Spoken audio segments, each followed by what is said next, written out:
Hello my beautiful people, কেমন আছো তোমরা সবাই? আশা করি তোমরা সবাই খুব ভালো আছো। Finally after delivery this is my first video. অনেক দিন গ্যাপের পর ফাইনালি ভিডিও আসছে আমার এই চ্যানেলে। তোমরা যারা আমার ভিডিও দেখো তারা তো অলরেডি সবটাই জানো, বাট যারা নিউ তাদের জন্য বলছি, হ্যালো এভরিওয়ান, আমি মমিতা, তোমরা দেখছো মমিতাস গুড লাইফ।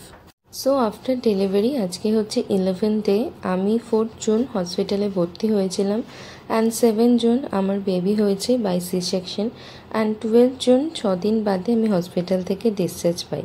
যেহেতু সি সেকশন হয়েছে অ্যান্ড তার সাথে নিউবর্নের সাথে সম্পূর্ণ একটা নতুন জার্নি, সো সবটা অ্যাডজাস্ট করে উঠতে একটু তো টাইম লাগে। আজকের এই ভিডিওটা দিয়ে আফটার বেবি নতুন করে ব্লগিংয়ে জার্নিটা স্টার্ট করলাম। দেখা যাক কতটা কি করতে পারি।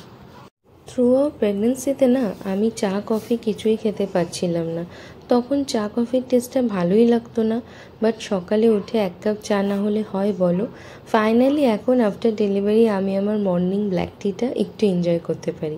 সো সকাল সকাল চা খেতে খেতেই ভিডিওটা স্টার্ট করলাম। থ্রু আউট প্রেগনেন্সিতে আমি এবং আমার বাড়ির সবাই মাঝে মাঝে একটা জিনিস নিয়ে চিন্তা করতাম, সেটা হলো লুডো বরফি নিউবর্নের সাথে কিভাবে অ্যাডজাস্ট করবে বা কিভাবে রিয়্যাক্ট করবে, বা নিউবর্ন লুডো বরফির সাথে অ্যাডজাস্ট করতে পারবে কি না, সেই বিষয়টা নিয়ে আমরা সবাই একটু চিন্তিত ছিলাম। বাট আমি বাড়ি আসার 1 ঘন্টার মধ্যেই ওরা খুব সুন্দরভাবে নিউবর্নের সাথে আলাপটা সেরে নিয়েছে। আমি যখন বাড়ি আসি ওই টাইমে ভিডিও করছিলাম না।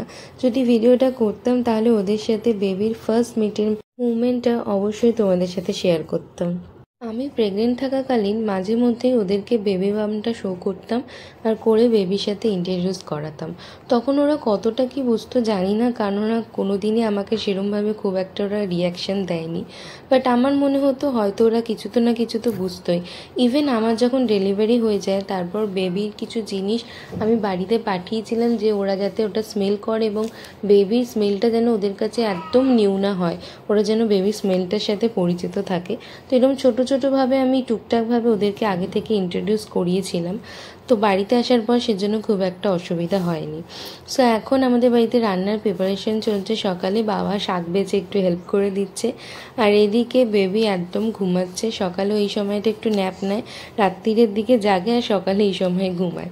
তো যে এখন ঘুমাচ্ছে, তা আমি আমার ব্রেকফাস্টটা সেরে নিচ্ছি। ব্রেকফাস্টে আজকে মা দিয়েছে রুটি আর সিম্পল একটা আলুর সবজি, তো ব্রেকফাস্ট করে নিচ্ছি। তোমরা হয়তো অনেকেই জানবে যে বেবি কনসিভ করার পর থেকে আমি আমার থ্রু আউট রুটিন চেক আপটা বিআরসি হসপিটালে গিয়েই করাতাম, অ্যান্ড আমি আমার বেবি ডেলিভারি ওখানেই করিয়েছি। তো ওখানে বেবিদের না একটা সিস্টেম আছে, সেটা হলো সকালবেলায় বেবিদের ঘুম থেকে তুলে দেওয়া হতো, তুলে ওদেরকে ভালো করে একদম অয়েল ম্যাসাজ দেওয়া হতো। আর অয়েলটা ইউজ করা হতো একদম pure coconut oil. Oil massage করার পর তারপর ওদের ঠান্ডা গরম জল দিয়ে বডিটা একটু স্পঞ্জ করে দেওয়া হতো, দিয়ে তারপর টাওয়াল র্যাপ করে দিত। অ্যান্ড এই প্রসেসটাই ওখানে যে বাচ্চা ডাক্তার রয়েছে তিনি ফলো করতে বলেছেন আপাতত 1 মাস অবধি। 1 মাস ওর বয়স হয়ে যাওয়ার পর তারপর দিয়ে আমরা ওকে বেবিদের যে সাবান শ্যাম্পু হয় সেই দিয়ে নর্মাল স্নান করাতে পারবো। আপাতত 1 মাস না হওয়া অবধি এই প্রসেসটাই আমাদের বাড়িতেও ফলো করতে বলেছে। তো সেম প্রসেস ওর জন্য আমরা এখন বাড়িতেও ফলো করি। মা সকাল সকাল একদম বেবিকে তুলে দেয়, তোলার পর তারপর ভালো করে অয়েল ম্যাসাজ করে সেম ঠান্ডা গরম জল দিয়ে বডিটা স্পঞ্জ করে দেয়। আর এই প্রসেসটা না বেবি ভীষণ এনজয় করে। হসপিটালে থাকাকালীনও দেখতাম ও এনজয় করে, অ্যান্ড বাড়িতে আসার পরও দেখি ভীষণ এনজয় করে, সুন্দরভাবে করে নেয়, একদম কান্নাকাটি করে না, কিচ্ছু করে না, সুন্দর এনজয় করতে করতে করে নেয়। ওর এতটাই আরাম হয় যে তারপর টানাও 1-2 ঘন্টার জন্য ঘুমিয়েও নেয়। ভিডিও স্টার্টিংয়েই বললাম যে বাড়ি এসেছি আজকে 11 দিন হলো। তো আমাদের ওখানে তো বেবির ডক্টর দেখেই ছিলেন, বাট তাও আমরা ভেবেছিলাম বাড়ি এসে ওর একটা নর্মাল চেক আপ করিয়ে নেব। তো তার জন্য আমরা আজকে ওকে নিয়ে যাব, একটু বেরোবো বিকেলের দিকে ডক্টর দেখাতে।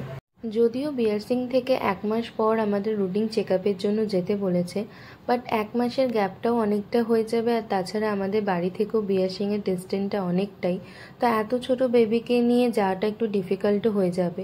সেজন্য আমরা ভাবছি ওখানে না গিয়ে আমাদের এখানেই একটা চাইল্ড স্পেশালিস্টকে দেখিয়ে নেব। তো সেজন্যই ভেবেছি আজকে বিকেলে ওকে নিয়ে বেরোবো ডক্টর দেখাতে। এমনি তো ওর কোনো সমস্যা হচ্ছে না, জাস্ট রুটিন চেক আপের জন্যই নিয়ে যাব।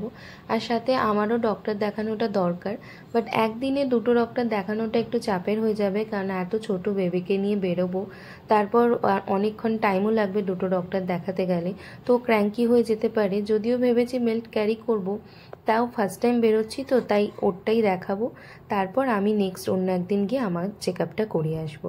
তো দুপুরে লাঞ্চে না মা আজকে একটু চিকেন বানিয়ে দিয়েছে, মাকে বলেছিলাম একটু চিকেন স্টু বানিয়ে দাও, এই কদিন এত সেদ্ধ সেদ্ধ খেয়ে মুখটা একদম মরে গেছে। তো তারপরে মা ওর জন্য আমার জন্য চিকেন স্টু বলবো না আর চিকেনের ঝোলও বলবো না, এই মাঝখানে মিডিল একটা কিছু বলতে পারো, মানে হালকা চিকেন টাইপের একটা কিছু বানিয়ে দিয়েছিল। জিনিসটা খেতে বেশ টেস্টি হয়েছিল। চিকেনটার মধ্যে পেঁপে, গাজর, আলু, অনেক রকম ভেজিটেবলসও দিয়েছিল, তো খেতে বেশ ভালোই লাগছিল। আর তার সাথে আমার সবজি খাওয়া হয়ে যাচ্ছিল একসাথে।